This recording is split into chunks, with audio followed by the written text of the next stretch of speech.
I'm delighted to announce the launch of one-year residential MS in AI program at Plaksha University. We are excited about this program. This is the right time for a program of this kind, which takes students and takes them through a journey of what it is like to understand what AI can do for them and for any organization.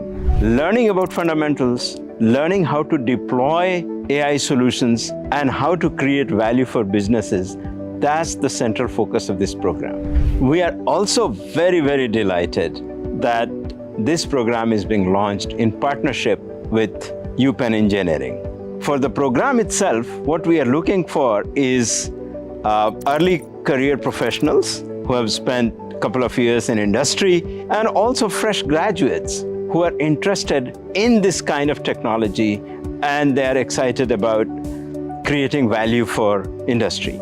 We are also fortunate to have industry leaders come and teach in this program. For India, this is a great opportunity. We need to participate in changing the narrative for what AI can do for the world. India is all about scale and about speed of execution.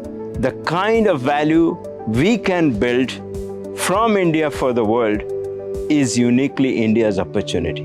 And that's the opportunity that we want to seize through this program.